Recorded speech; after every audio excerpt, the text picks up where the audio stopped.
Meus irmãos, nós vamos começar uma série especial hoje, uma série dedicada ao tema de Atos dos Apóstolos. Essa é uma série que nós vamos estender ela até o mês de novembro, todos os domingos.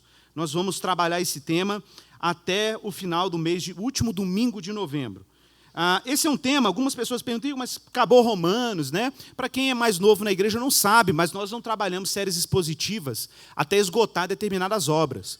Né? A gente trabalha em blocos expositivos, exceto quando as obras são obras mais curtas, né? Como fizemos com o Evangelho de Marcos, como fizemos com o Evangelho de João.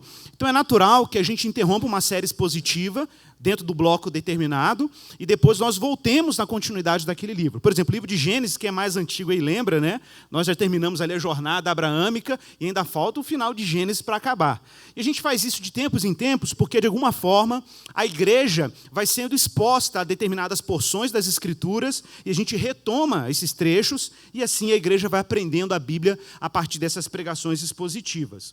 Então, hoje nós vamos começar essa série especial, que eu acho que é muito conveniente. Nós estamos aí num período que a gente chama período comum do calendário cristão, em que geralmente enfatiza-se a obra da igreja e a obra do Espírito Santo, né? A obra da Trindade ao longo da história da igreja. É bem isso que nós vamos começar a trabalhar a partir desse domingo. Então, abra sua Bíblia, Atos dos Apóstolos. Para quem não sabe onde se localiza o livro, está aí depois do Evangelho de Lucas. Então, no Novo Testamento, você tem 4 evangelhos, ou depois do Evangelho de João, né? E aí depois de João, você vai chegar no livro de Atos. Então, dá uma olhada nos 4 evangelhos, depois o livro de Atos. É sempre bom falar isso, porque nem todo mundo tem tanta familiaridade com a Bíblia assim, né? Então, é importante mencionar. Tá? Então, abre aí primeiro o capítulo do livro de Atos dos Apóstolos. Eu falei Lucas aqui, depois você vai entender porque eu falei Lucas aqui ao invés de João. Foi intencional, quase intencional, inconsciente. Né? Atos capítulo 1, nós vamos ler aí do verso 1 ao verso 14. E o tema de hoje é Jesus sobe e o Espírito desce. E assim diz a palavra do Senhor. Escrevi o primeiro livro, ó Teófilo, relatando todas as coisas que Jesus começou a fazer e a ensinar. Até o dia em que, depois de haver dado mandamentos por intermédio do Espírito Santo aos apóstolos que escolhera, ele foi elevado às alturas. A estes também, depois de ter padecido, se apresentou vivo, com muitas provas incontestáveis, aparecendo-lhes durante 40 dias e falando das coisas concernentes ao reino de Deus. E comendo com eles, determinou-lhes que não se ausentassem de Jerusalém, mas que esperassem a promessa do Pai, a qual disse ele: de mim ouvistes.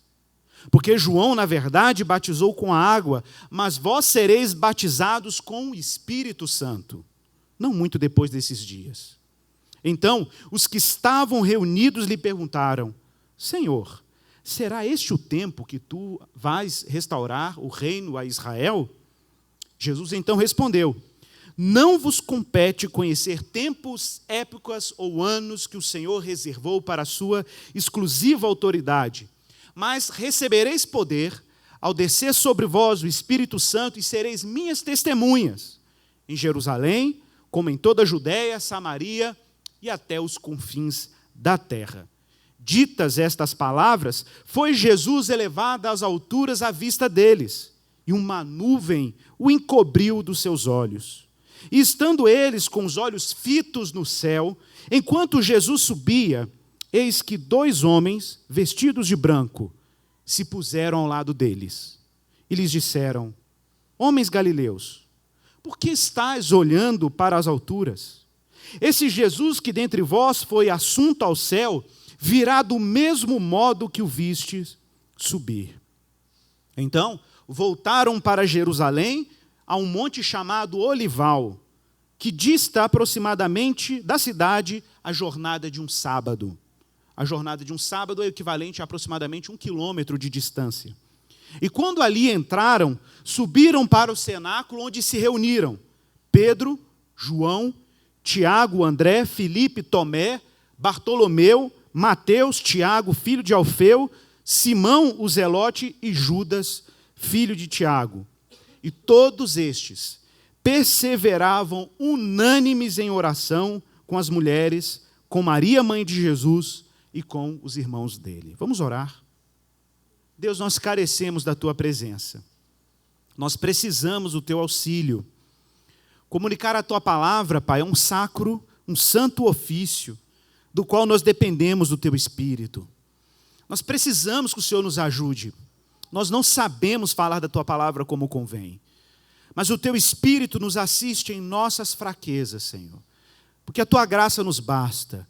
O teu poder insiste em operar em gente frágil como a gente, em gente falha como a gente. Então fala conosco, Pai.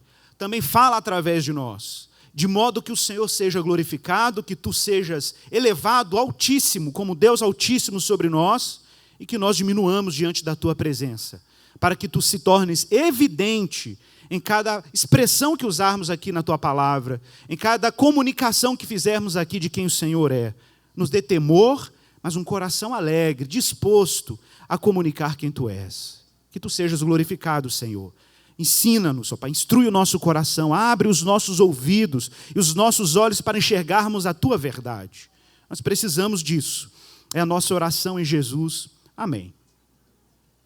Irmãos, eu quero primeiro dar um contexto aqui dessa obra, o livro de Atos dos Apóstolos. E essa introdução é fundamental para todos que vão seguir essa série. Então, se você conhece alguém que não veio hoje, recomende que acesse na internet, no YouTube, no canal da igreja, esse vídeo, para que ela não perca pelo menos a introdução dessa série, que é importantíssima. Irmãos, o livro de Atos dos Apóstolos pode ser considerado o que a gente chamaria aí de um segundo volume, e é isso mesmo, um segundo volume, depois eu vou falar do primeiro volume, um segundo volume de uma produção da igreja primitiva ou da igreja antiga, ao que seria a origem ou o surgimento do cristianismo. Observe que a obra, já no primeiro verso, seja lá quem foi o autor, e nós vamos identificar o autor daqui a pouco, dedicou essa obra a um sujeito chamado Teófilos. A gente não sabe quem ele é. O que sabemos é que a expressão Teófilo, em grego, é uma conjunção de duas palavras gregas. Theos, em grego, é Deus, e philos é amigo, em grego. Alguém que tinha como nome amigo de Deus. Não há muito o que dizer sobre o Teófilo, mas há muito o que dizer a quem está adereçando ou endereçando esse material que nós chamamos como Atos. A gente não pode olhar para essa obra como uma obra que caiu aí na Bíblia. Ela tem circunstâncias muito específicas porque ela foi produzida. Bom, está claro que ela foi destinada a esse Teófilo, mas também está claro que o autor que compôs Atos dos Apóstolos está, de alguma maneira, preocupado em tornar essa obra uma obra que relata coisas que o Senhor fez por meio dos apóstolos que Jesus escolheu. E ele faz menção a algo que foi anteriormente produzido. Observe que no verso 1, ele diz, no passado, escrevi o primeiro livro, ó Teófilo. Então esse é o segundo livro. Tá? Mas que primeiro livro é esse? Bom, ele já dá uma dica. O primeiro livro foi um livro que relatava todas as coisas que Jesus começou a fazer e a ensinar. Então parece óbvio que seja qual for a obra anterior, o volume 1 dessa coletânea produzida, ele tinha como intento, o primeiro volume, falar sobre o que Jesus fez e ensinou. E esse segundo volume vai falar sobre o que os apóstolos que Jesus escolheu continuam fazendo a partir do que Jesus fez. Bom, eu quero deixar claro qual é então, para fazer um spoiler já para quem não sabe, que o primeiro volume que ele está se referindo aqui é o Evangelho de Lucas. É o Evangelho de Lucas. É porque como a gente olha para os 4 evangelhos, né, Mateus, Marcos, Lucas e João e depois Atos, a gente tem uma sensação que existem obras aí distintas. Mas pense que Lucas produziu 2 obras. A primeira, o Evangelho de Lucas, nós vamos ver que é isso mesmo, porque ele é endereçado ao mesmo destinatário, Teófilo. Tá? Então a primeira obra era para ser acompanhada da segunda obra. Lucas e Atos dos Apóstolos eram obras que andavam juntas na igreja antiga. Então, quando uma pessoa lia essas 2 obras, ela tinha um panorama de como o movimento cristão começou em Jesus e como ele continuou na missão apostólica. Está claro isso, pessoal? Está claro? Agora veja que interessante. Abra sua Bíblia em Lucas, então, capítulo 1, e veja como a linguagem de Lucas, ou na verdade a introdução do Evangelho de Lucas, é uma introdução a esse conjunto de obras, Lucas e Atos, que devem ser vistas como uma obra só, ou pelo menos 2 volumes de uma única obra. É tão bom a gente ter tudo hoje na Bíblia, né? Todos os livros dispostos aí. Mas pense na igreja primitiva, isso circulava como pergaminhos da igreja, né? Circulavam como papiros, conjuntos de obras. A igreja, raramente uma igreja cristã local, tinha acesso a todas as obras que nós temos hoje no Novo Testamento. Essas obras circulavam em cópias, em várias comunidades. Às vezes era comum cada igreja ter pelo menos os evangelhos, os 4 evangelhos, né? Circulava Atos, às vezes circulava uma carta de Paulo, 2 cartas de Paulo, mas era difícil uma única igreja ter todas as obras disponíveis. Imagina cada cristão ter todas as obras como nós temos hoje. Então a gente tem aí uma dádiva na nossa mão sem saber o tamanho de um negócio como esse, chamado Bíblia Sagrada. Que nós não temos não somente todos os escritos apostólicos e os evangelhos, mas temos toda a tradição do Antigo Testamento, a Bíblia hebraica, disponível em nossa língua vernácula. Isso é uma dádiva, né? A gente tinha que, inclusive, valorizar mais a Escritura por essa razão. Mas veja o que diz aí Lucas, capítulo 1, do verso 1 ao verso 4. Visto que muitos houve que empreenderam uma narração coordenada dos fatos que entre nós se realizaram, observe, o Lucas já está dizendo claramente que já houve um outro trabalho parecido com o dele. Qual outro trabalho? Já teve gente narrando as coisas que Jesus fez. Então ele está se referindo aos outros evangelistas, né? Mas observe que ele está dizendo, e vai dizer daqui a pouco, que o trabalho dele é diferente por algumas razões. Conforme nos transmitiram os que desde o princípio foram deles testemunhas oculares e ministros desta palavra, ou da palavra. Bom, aqui Lucas está fazendo menção, obviamente, a quem testemunhou de maneira ocular os feitos de Jesus. Obviamente, os discípulos. E Lucas não é um discípulo. Lucas, ele é o único não-judeu da Bíblia Sagrada que escreveu alguma coisa na Bíblia Sagrada. Lucas é o único autor gentio da Bíblia, que compôs pelo menos 2 obras. Um evangelho que recebe o seu nome e Atos dos Apóstolos. Lucas, ele tinha um trabalho interessante, porque quem conhece grego do Novo Testamento sabe disso, que as obras produzidas por Lucas são obras que possuem um grego extremamente sofisticado, em comparação ao grego utilizado por judeus que seguiam Jesus, por uma razão óbvia, né? O grego era uma língua natural, nativa para Lucas, enquanto para os judeus era uma segunda língua. Quando você escreve um texto numa segunda língua, se você é brasileiro, fala português e escreve em inglês, você sabe o que eu estou dizendo. A gente tem limitações na fluidez numa segunda língua, né? Principalmente na hora de escrever um texto. E a gente vê claramente que Lucas é muito sofisticado. O modo dele escrever os textos dele é um modo muito competente, ele escreve muito bem. Mas ele até diz aí que a ele pareceu bem, no verso 3, depois de acurada investigação de tudo. Então o trabalho de Lucas é um trabalho de historiador. Ele sai coletando os diversos testemunhos sobre os feitos de Jesus diretamente com os apóstolos, que foram testemunhas oculares do que Jesus fez. E ele produz um material, observe, desde a sua origem, dar-te por escrito, excelentíssimo Teófilo. Observe que é o mesmo destinatário de Atos dos Apóstolos. O que ele queria fazer com essa obra? Uma exposição em ordem, para que tenhas plena certeza das verdades em que foste instruído. Então, atenção. Lucas, para começar, a gente vai ver isso mais para frente, pode ser que esse Lucas seja o Lucas que Paulo cita na carta dele aos Colossenses como o amado médico Lucas, né?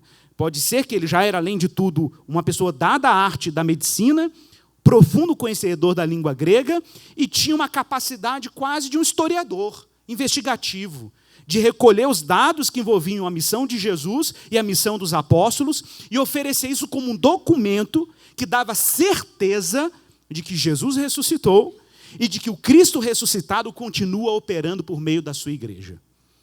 O objetivo de Lucas era dar certeza a Teófilo de que os fatos narrados pelos apóstolos, que foram testemunhas oculares dos feitos de Jesus, eram fatos confiáveis, dignos de crédito, lugar de segurança, onde a partir daí Teófilo poderia construir a sua fé. E observe, ele diz que tem uma preocupação de narrar os fatos em uma determinada ordem, para que Teófilo fosse realmente convencido de que os feitos de Cristo e da igreja eram feitos verídicos.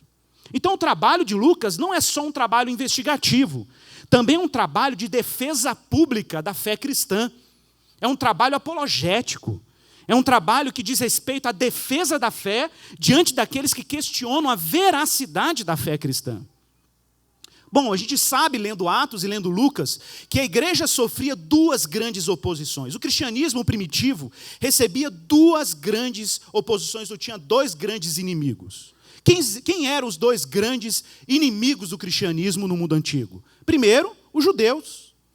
Os judeus que, por razões religiosas, se opunham ao cristianismo porque não admitiam a afirmação cristã de que Jesus Cristo era a porta para o reino de Deus. Os judeus insistiam que a porta para o reino de Deus era se submeter à circuncisão e se tornar judeu para obter esse benefício. Por outro lado, os pagãos e o mundo romano viam com desconfiança o movimento de Jesus e dos apóstolos como um movimento de sedição, um movimento de revolução política, de gente que queria superar o poder de César ou subverter o poder do Império Romano. Então, quando Lucas escreve o Evangelho, que recebe seu nome, e o livro de Atos, ele está preocupado em defender que a fé cristã não é nada disso. Na verdade, a fé cristã é algo ainda mais radical. Mais radical. Bom, em algum momento no livro de Atos, se você for lendo o livro de Atos com carinho, e vale a pena você ao longo dessa série se expor ao livro de Atos, gente, é um dos livros mais gostosos de ler da Bíblia, na minha opinião, pela fluidez e pelo cuidado com que Lucas escreve essa obra. De repente você enxerga como a igreja funciona, na medida que você lê o livro de Atos. Para os mais corajosos, para os mais hardcore, eu recomendaria ler o Evangelho de Lucas e logo depois Atos, como uma obra só. A sua experiência vai se tornar ainda mais enriquecida. Vale a pena a gente fazer esse exercício. Mas se você ousar ler o livro de Atos, você já vai ter feito uma jornada riquíssima. Para começar, você vai perceber que a partir do capítulo 16 de Atos, o uso do pronome eu e nós começa a ficar intercambiado. Eles e nós. Porque Lucas participa dos eventos da missão de Paulo. Então, Lucas não apenas recolheu o testemunho apostólico, como ele mesmo é testemunha depois da missão de Paulo. Se você for lá para Lucas 16, 14, o autor diz que havia uma mulher chamada Lídia, da cidade de Tiatira, vendedora de púrpura, temente a Deus, que nos escutava. Nos quem? Lucas, Paulo e outros que estavam presentes na igreja. Então, Lucas não é apenas um historiador que coleta as informações da missão e de Jesus, como ele mesmo é, em algum momento da missão cristã, testemunha ocular dos fatos que ali aconteceram. Colossenses 4,14 é claro, Lucas é o médico amado. Sua missão, relatar a origem do cristianismo. Sua preocupação, deixar claro o testemunho de Cristo desde a Judéia, pela Antioquia e até o coração do Império Romano. Basicamente, esse é o drama todo do livro de Atos. É como que Cristo ressuscita na Judéia, em Jerusalém, o testemunho de Cristo alcança Antioquia, que é uma região mais para o norte de Israel, fora dos territórios de Israel, e essa mensagem chega ao coração do Império Romano, lá com o martírio, ou pelo menos o testemunho de Paulo, no centro do Império, que era a cidade de Roma. A ênfase do livro de Atos, ou algumas ênfases, é a obra do Espírito, a missão da igreja depois da ressurreição, como a igreja tem a tarefa de dar testemunho do Cristo ressurreto e resgatar a história da salvação, conectando tudo que Deus fez no Antigo Testamento e como ele dá continuidade na missão apostólica a partir de tudo aquilo que os discípulos fazem em nome de Jesus. Bom, essa série em particular, que acaba em novembro, nós nos concentraremos na missão da igreja na era pré-paulina, antes do apóstolo Paulo. Então nós não vamos chegar na conversão de Paulo. Essa série deve se encerrar ali, mais ou menos, no martírio de Estevão. E dali para frente nós teremos que fazer outra série. Então nós estamos preocupados agora com esse cristianismo antes de Paulo, o cristianismo de Pedro e dos outros apóstolos. Bom, vamos falar então diretamente do trecho que nós lemos hoje, né? Nós lemos agora há pouco aí Atos, do verso 1 ao verso 14. Vamos nos concentrar aí nesses primeiros versos. E preste bem atenção, porque, gente, é uma aventura navegar no livro de Atos. O que está claro, logo de início, e Lucas está muito preocupado em deixar isso claro, é que o livro de Atos expressa uma continuidade, atenção para isso, uma continuidade entre a obra de Jesus e a obra apostólica. O fato de Jesus ter sido sacrificado na cruz, sepultado e ressuscitado é uma evidência de que Deus está renovando seus projetos de salvação e que Ele dará continuidade a essa obra agora por meio dos apóstolos de Jesus. Muita gente poderia dizer assim, com a morte de Jesus, a ressurreição dele e a ascensão dele aos céus, acabou o drama. Parece que fica um vácuo, né? Jesus vai embora, os discípulos estão esperando o reino de Deus, nada acontece, só sobram os discípulos de Jesus no mundo, parece que o projeto messiânico de Jesus fracassou. E Lucas insiste que não, que é o contrário. Depois que Jesus ressuscita e que ele derrama o Espírito Santo sobre os seus apóstolos, é como se Jesus mesmo estivesse ainda presente no mundo. Os próprios opositores de Jesus, quem se lembra aí do Evangelho de Lucas, do Evangelho de Marcos, deve se lembrar que Jesus, ao ser crucificado, passou por várias etapas no seu julgamento. Lembram disso? Jesus foi julgado pelo Sinédrio, Jesus foi julgado pela corte romana, né? Jesus passa por várias etapas, a acusação da classe sacerdotal, e em cada uma dessas etapas do julgamento de Jesus, Jesus é questionado sobre a sua autoridade, Jesus não é explícito sobre a sua autoridade e é crucificado pelas mãos dos poderes religiosos e políticos da época. O que é curioso é que, na medida que caminhamos em Atos, o que nós percebemos é que nos lugares onde Jesus foi julgado, voltam os apóstolos de Jesus dando testemunho de que Cristo ressuscitou. E quase como num momento de delírio esquizofrênico, os líderes políticos de Israel ficam, mas peraí, a gente já não matou esse cara chamado Jesus? Nós já não sepultamos esse homem de Nazaré? Por que de novo a gente anda escutando na cidade falar do nome dele e detalhe, ele anda curando na cidade? Mas ele não está morto? Por que Jesus volta a ser um tema presente e corrente entre os israelitas na cidade de Jerusalém, em toda a Judéia, Samaria e chega até os confins da terra? É porque Jesus ressuscitou. E se Jesus ressuscitou, pior ainda, Jesus tem derramado o Espírito da sua ressurreição sobre os seus discípulos, que com coragem e ousadia proclamam o Evangelho aos rincões do mundo, sem nenhum medo, sem nenhum pavor de autoridades políticas, autoridades religiosas que podiam se opor à mensagem do Evangelho. Então parece que tem um padrão em Atos. O Espírito Santo é derramado em Jesus no batismo, é uma continuação de Lucas e Atos. O Espírito Santo é derramado em Jesus no batismo. Jesus, no poder do Espírito, escolhe discípulos para compor o seu time apostólico. Jesus promete derramar o Espírito Santo sobre os apóstolos. Os apóstolos recebem o Espírito que ressuscita Jesus, são revestidos de poder, e daí nasce a igreja, e a igreja em missão. Atos capítulo 10, verso 38, durante o testemunho de Paulo perante os seus opositores, é dito claramente, Pedro na casa de Cornélio, Pedro diz claramente para Cornélio, um líder da guarda romana que está virando cristão. Pedro diz assim, Deus ungiu a Jesus de Nazaré com o Espírito Santo e com poder. Então Jesus é o primeiro que recebe o poder do Espírito.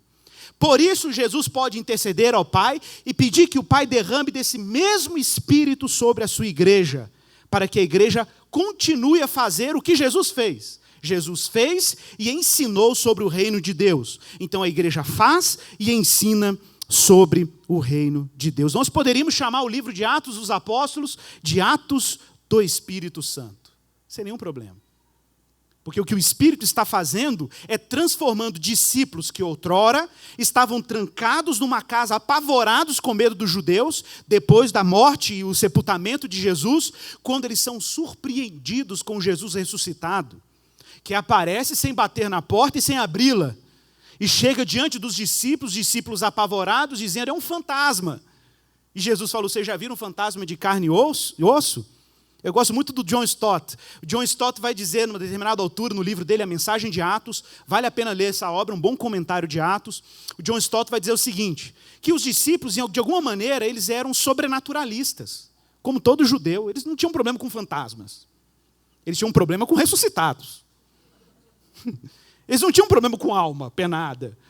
Isso fazia parte do misticismo e fazia parte da superstição religiosa de alguns judeus da época de Jesus. O problema era que Jesus tinha morrido, Jesus tinha sido crucificado, e ele aparece em carne e osso, e ainda disse para Tomé: pode pôr a mão aqui, toca, olha o buraco aqui, põe o seu dedinho aqui para você ver. Você já viu carne e osso, fantasma de carne e osso? É a pergunta de Jesus para os discípulos apavorados. E ainda para arrematar o problema, o testemunho, Jesus se senta e come com os discípulos. Fantasma comer demais, né, gente?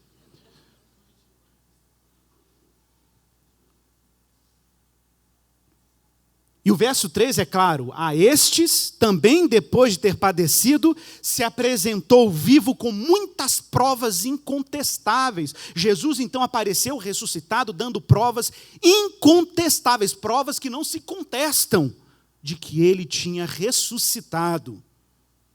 E mais, Jesus, depois da sua ressurreição na festa das primícias dos judeus, logo após a Páscoa, aparece durante 40 dias. De acordo com Paulo em Coríntios, há mais de 500 testemunhas.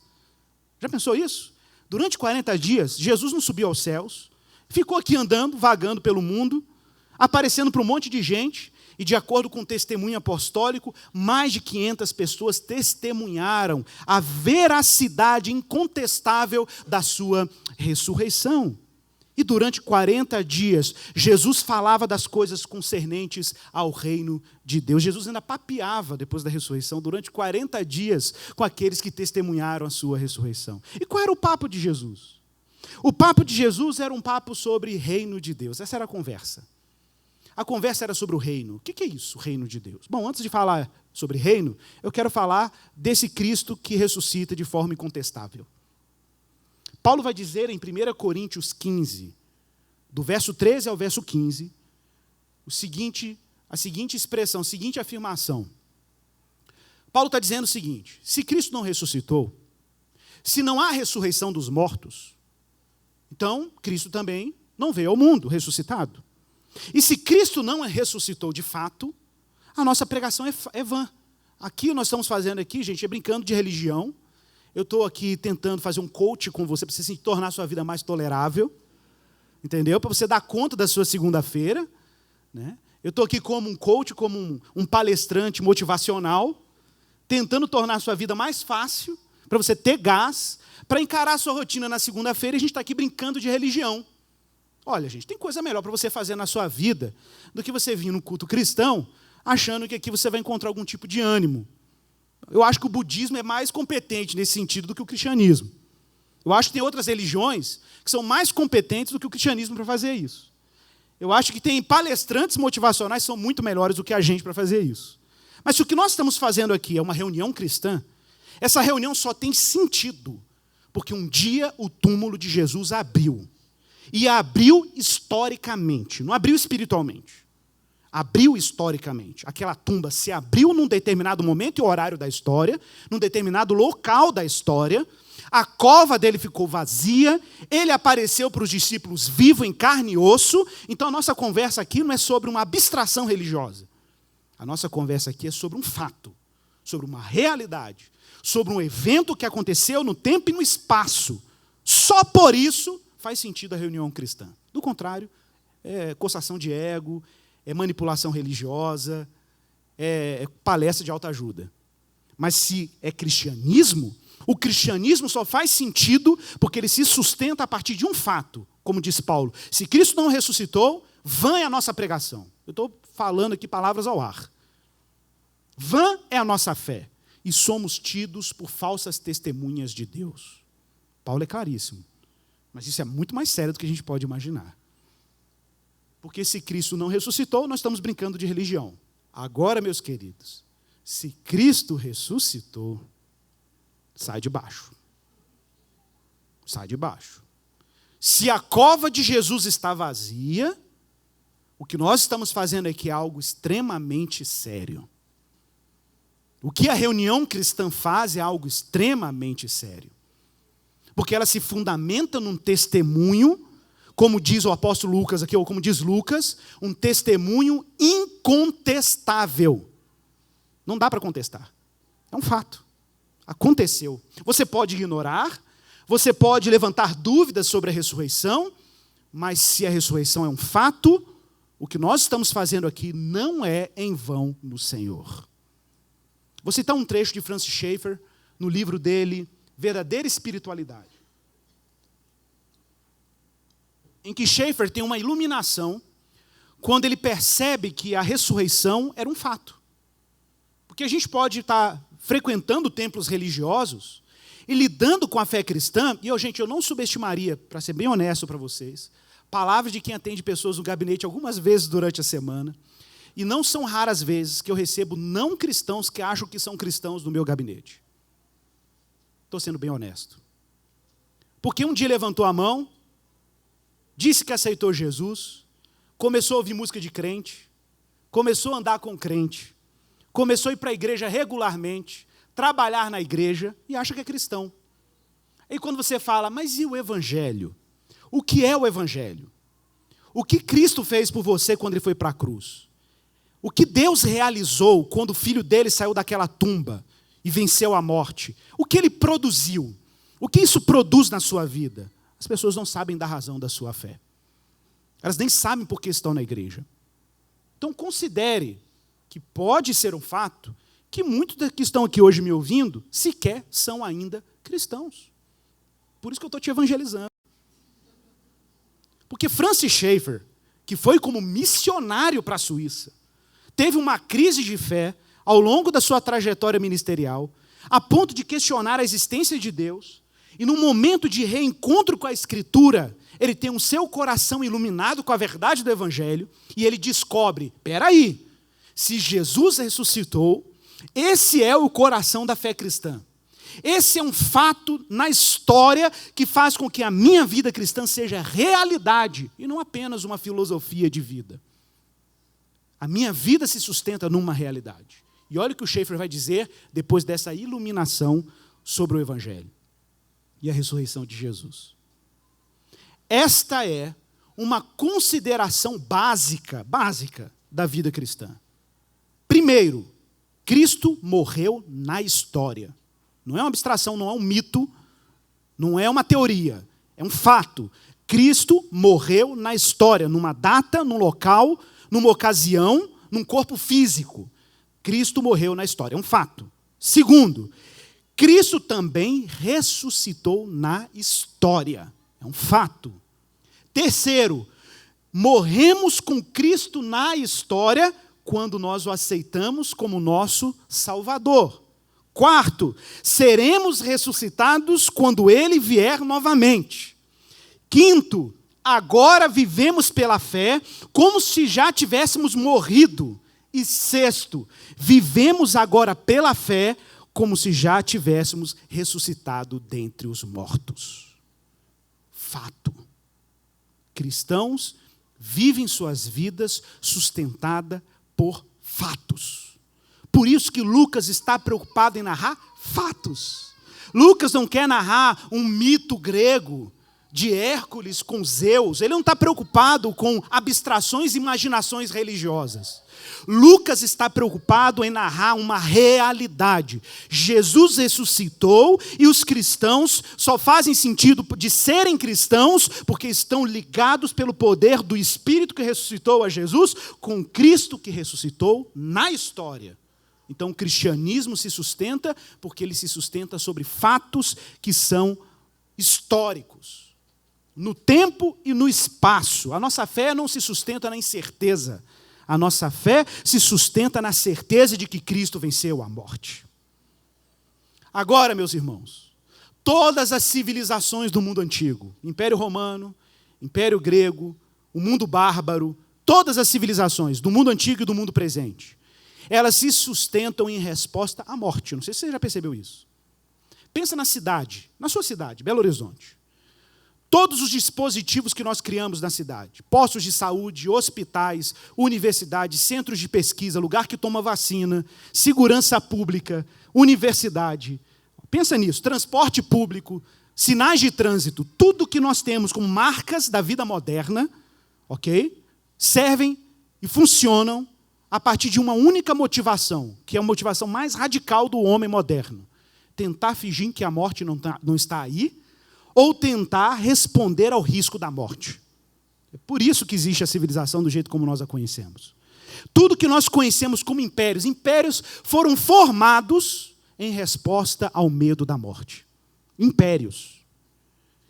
O Império Romano crucificou Jesus usando a morte de Jesus como propaganda do império, para dizer para as pessoas, quem conspira contra César recebe isso. Por isso que, eu sempre falo isso aqui na igreja, que pena capital dentro do império sempre existiu. Ou era decapitação, ou era enforcamento, ou era apedrejamento, ou furava o cara com a espada, mas quando você morria numa cruz, as razões eram outras. Morrer numa cruz dentro do império era uma forma de propaganda, não bastava matar, você tinha que levantar o corpo do camarada morto, ou levantar ele ainda vivo para ele morrer ali por asfixia, porque era assim que basicamente as pessoas morriam na cruz, porque não davam conta de manter o corpo sustentado, então você tinha que manter respirando até o momento que o seu músculo da perna não dava mais conta de fazer esse movimento, de levantar o corpo, e aí você morria por asfixia. E o seu corpo ficava um tempo ali na cruz. Para quê? Para fazer propaganda política. Era um modo do império dizer para todo mundo, não se rebelem contra o império. Se vocês se rebelarem contra o império, é isso que vai acontecer. E você acha que é coincidência que Jesus de Nazaré, o Filho do vivo Deus, se fez carne, habitou entre nós, viveu o que viveu, fez os milagres que fez, foi para o Calvário e morreu exatamente nesse tipo de instrumento? E depois ressuscita, quase que dizendo o contrário do que o império queria dizer, porque o império, ao levantar um homem numa cruz, dizia, nós temos o poder sobre a morte. E aí Jesus está mostrando quem é que realmente tem poder sobre a morte. Quando ele ressuscita e sai do seu túmulo, numa expressão pública, num sinal histórico, irrefutável, de que agora Deus está tomando todos os poderes temporais em suas mãos, por meio do triunfo do seu Filho Jesus Cristo sobre a morte e sobre o pecado. Jesus aparece ressuscitado em Mateus capítulo 28, verso 18 para os discípulos, e ele é explícito. Todo poder me foi dado no céu e na terra. Portanto, ide e fazei discípulos de todas as nações, batizando-as em nome do Pai, do Filho e do Espírito Santo, ensinando todas as coisas que vos ensinei. Fica claro que Jesus agora tem um poder extraordinário.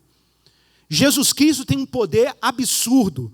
Os discípulos ainda estão em dúvidas. Os discípulos ainda pairam algumas incertezas teológicas na cabeça dos discípulos, mesmo depois da ressurreição de Jesus. Mas saiba que quando Jesus veio ao mundo e ressuscita, é como se o mundo vindouro, todas as promessas dos últimos dias invadissem o tempo presente. Verso 4, Jesus come com eles.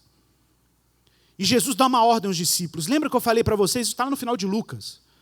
Fiquem em Jerusalém, não se ausentem de Jerusalém. Esperem a promessa do meu Pai. Qual a promessa do Pai? A promessa do Espírito. A promessa de que Deus enviaria o Consolador. Porque João, na verdade, verso 5, batizou com água, mas vós sereis batizados com o Espírito Santo, não muito depois desses dias. Então Jesus deixa claro que o Espírito Santo tem que ser derramado. Os discípulos não podem sair em missão pelo mundo agora, eles têm que se reunir. Os discípulos precisam estar juntos, porque Deus está prestes a cumprir uma promessa sobre eles, para então, somente então, eles cumpriram uma missão para além dessa reunião. Mas observe a tensão teológica, a falsa expectativa dos discípulos no verso 6. Então os que estavam reunidos lhe perguntaram, Senhor, posso fazer uma pergunta antes do Senhor partir? A última dúvida dos apóstolos, gente, a última, antes da ascensão de Jesus. É agora que o Senhor vai restaurar o reino a Israel? É agora? Gente, os discípulos eram judeus. Qualquer judeu da época de Jesus crescia e era educado naquilo que eles chamavam de esperança messiânica.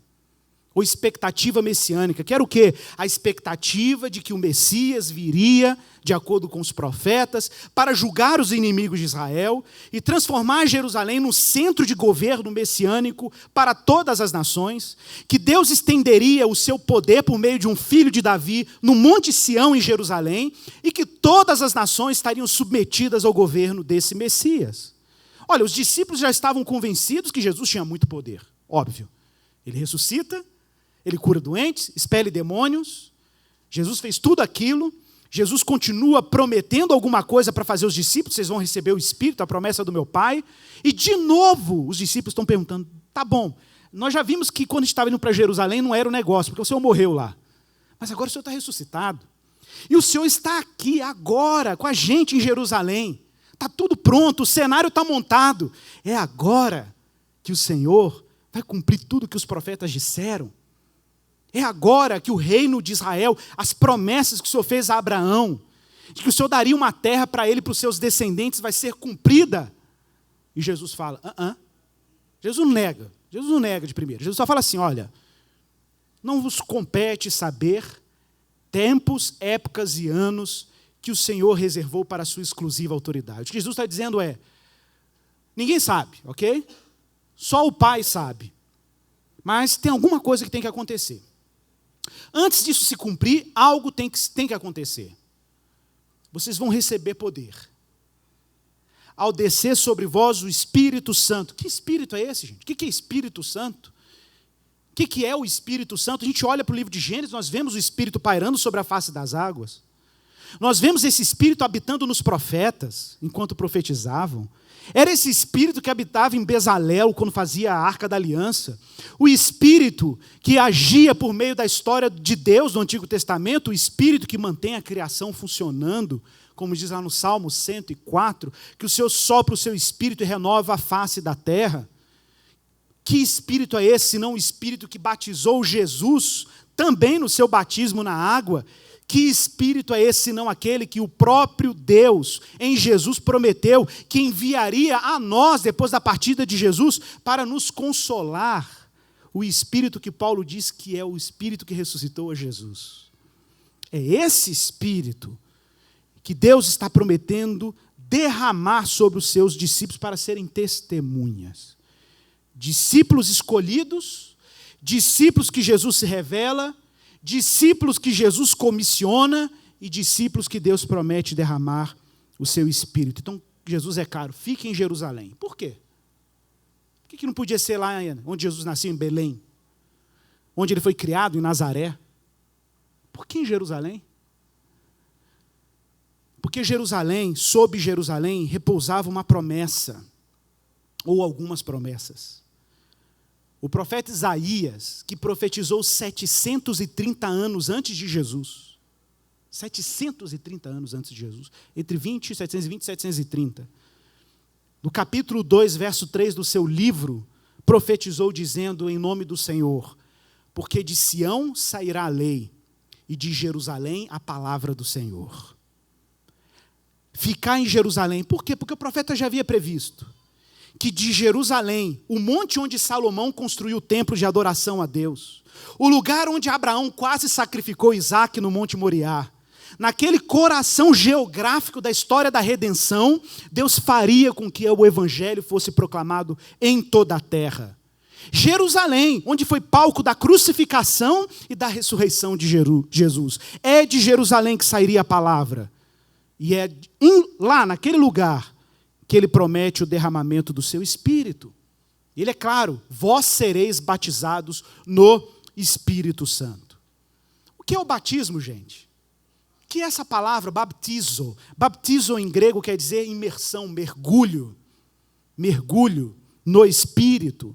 O batismo na água, o batismo de João Batista, já era amplamente conhecido entre os judeus da época de Jesus. E mais ainda, era muito comum na época de Israel. Quem for a Jerusalém um dia, eu já estive lá algumas vezes, vocês vão ver ali no Monte do Templo em Jerusalém, tanques batismais na subida do Monte do Templo. Vários tanques da época de Jesus. Porque os judeus tinham o hábito de se purificar em água, em batismo, o que eles chamavam de tevilá, né, que era um tipo de imersão. E naquele ato de batismo, eles subiam ao Monte Sião em Jerusalém purificados. Mas o batismo não era só usado para esse tipo de arrependimento público. O batismo também era um sinal de conversão a Deus, de arrependimento e conversão a Deus. Então, quando um pagão queria adorar o Deus de Israel e converter-se ao Deus de Israel, ele tinha que passar pelo batismo também. O batismo é um claro sinal de renúncia aos deuses pagãos e de acesso e adesão ao Deus verdadeiro. O batismo é um sinal de que você está saindo de um reino pagão, idólatra, e entrando num reino que cultua um único Deus verdadeiro. Ser batizado no Espírito significava entrar na realidade do Espírito. E que realidade é essa? A realidade de um reino que foi inaugurado na ressurreição de Jesus. Por isso, Jesus deixa claro que esse Espírito é o Espírito que dá testemunho. E essa é uma palavra, gente, fundamental no livro de Atos. Porque Lucas está preocupado em dar testemunho daqueles que testemunharam. É curioso porque o homem moderno, e eu estou com um livro aqui bem legal, um livro do Richard Bauckham, não é fino e as letras não são grandes. O livro se chama Jesus e as Testemunhas Oculares. Os Evangelhos como testemunhos de testemunhas oculares. O Richard Bauckham, que é um estudioso do Novo Testamento lá da Escócia, ele faz um trabalho extraordinário nessa obra, quando ele aponta que o Novo Testamento usa categorias diferentes do homem moderno para garantir se uma coisa era verdade ou não. Porque o homem moderno, para uma coisa ser verdadeira, você tem que ser convencido pessoalmente, por pesquisa e prova científica, de que algo é um fato. O Richard Bauckham vai falar que na época de Jesus, essas categorias nem existiam.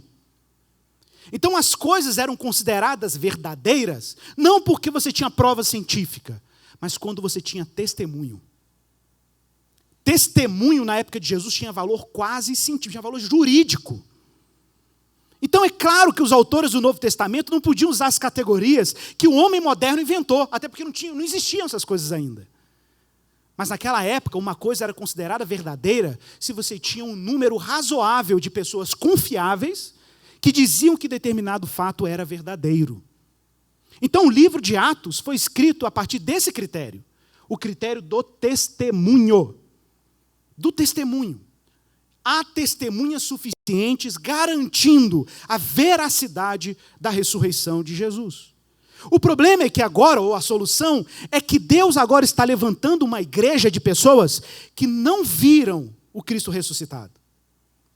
Então o testemunho da igreja precisa ser operado a partir de um lugar ainda mais poderoso.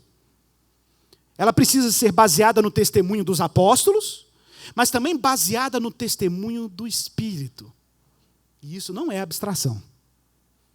O que é o testemunho do Espírito? É que a gente precisa de um sinal interno, agora, 2000 anos depois, porque ninguém aqui viu Cristo ressuscitado, mas nós estamos aqui crendo que Cristo ressuscitou, primeiro baseado no testemunho apostólico, mas segundo, porque o Espírito que ressuscita Jesus dá sinal e evidência interna em cada cristão de que a ressurreição foi um fato. Por alguma razão, cristãos são profundamente convencidos pela graça de que Cristo e a sua ressurreição são simplesmente um fato. O Espírito nos ilumina.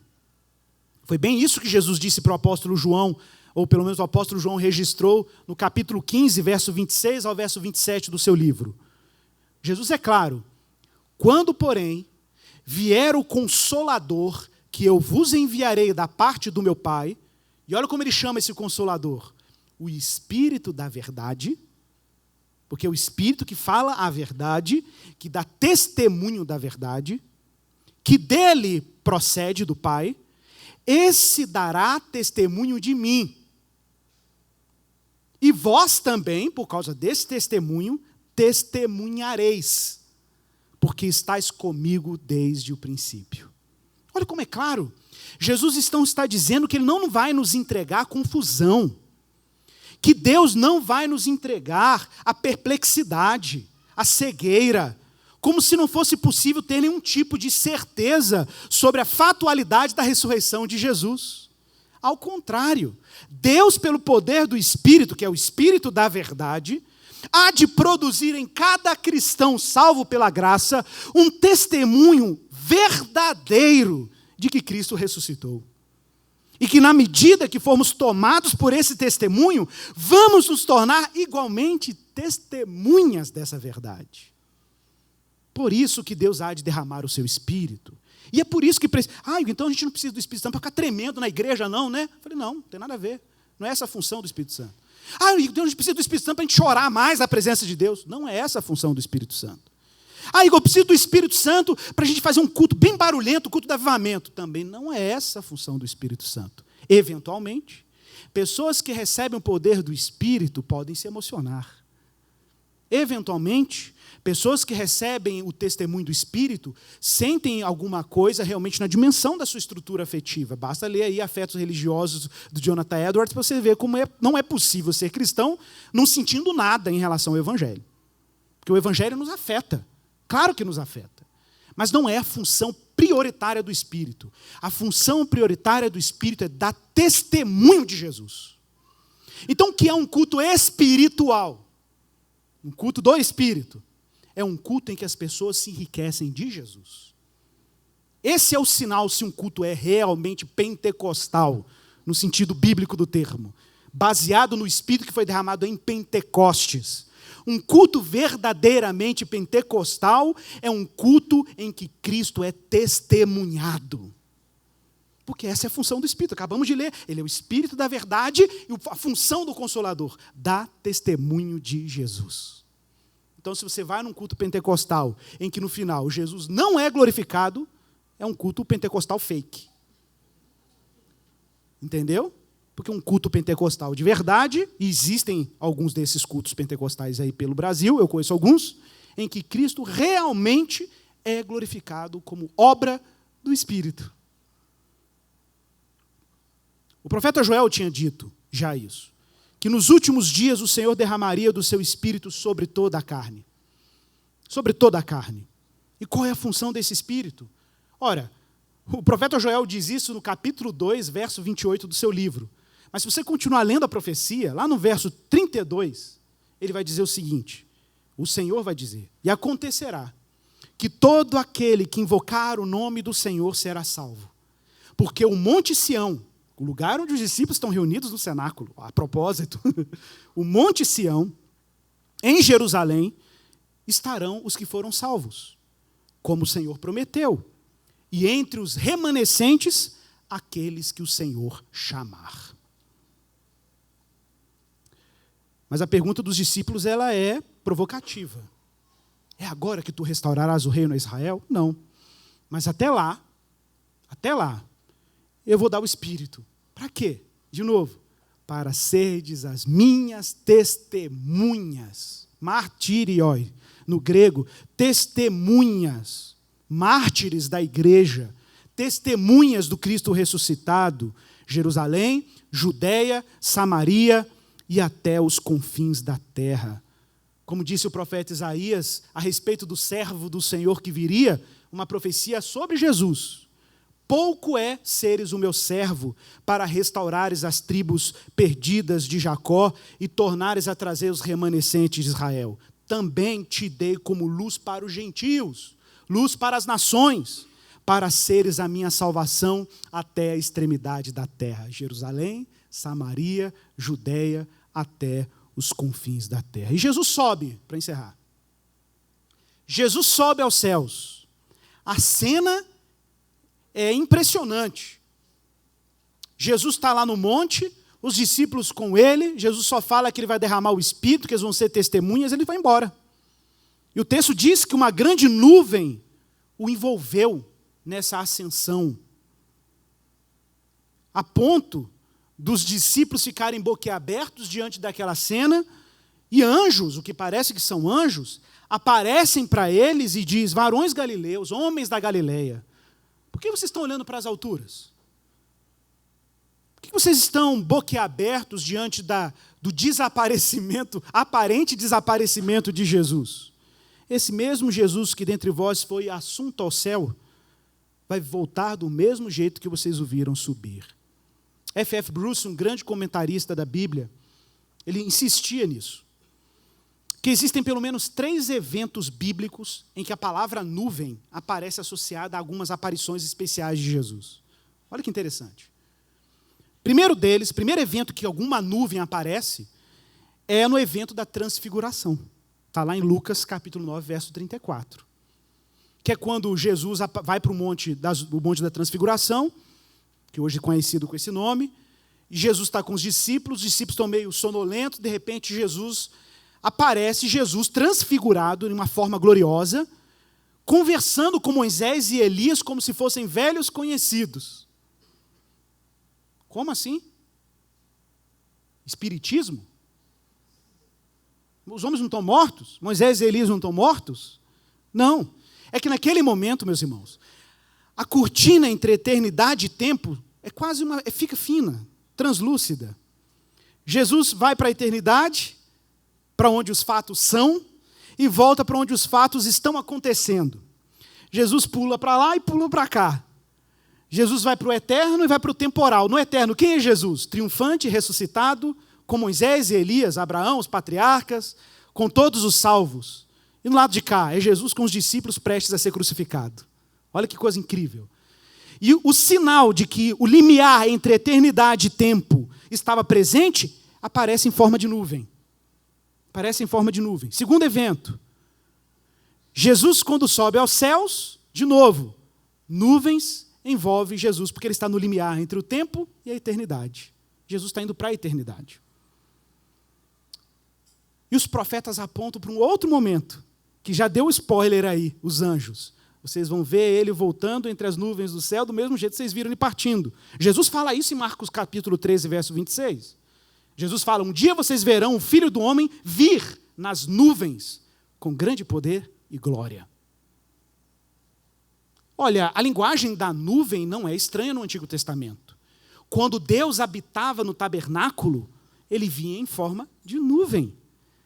Por quê? Porque naquele momento, eternidade e temporalidade, história e eternidade se encontravam. E o véu era uma nuvem. Era um modo de Deus sinalizar que naquele momento os céus e terra estão se encontrando, que eternidade e tempo estão se encontrando. Por isso, cristãos não precisam de desespero. A gente fica ansioso, é agora que tu restaurarás o reino a Israel? Jesus está dizendo, está tudo pronto, pessoal, está tudo consumado. A eternidade está mais perto de vocês do que vocês podem imaginar. O que separa vocês da eternidade é uma nuvem. Mas a gente tem uma ilusão de que a eternidade é algo distante, derradeiro. E Cristo está tornando presente agora, pelo poder do Espírito, a realidade da eternidade. Por isso podemos ser testemunhas. Porque a nossa conexão no poder do Espírito com aquilo que é eterno é imediata, se dá pela fé e pelo poder do Espírito. Isso é o que o Schaeffer chamaria de o verdadeiro misticismo cristão. Se existe um misticismo cristão, se existe uma apreciação cristã do mistério, é que cristãos experimentam o mistério da ressurreição no poder do Espírito Santo. Eu quero encerrar deixando claro que Lucas, ele mesmo está dando testemunho, baseado em várias testemunhas. O esforço de Lucas é assegurar a qualidade em um relato rigoroso de um fato. Jesus Cristo ressuscitou. E a segurança do relato de Lucas é de que Cristo realmente está vivo, e ele estende esse testemunho da sua ressurreição por aqueles apóstolos que anunciam esse fato no poder do Espírito.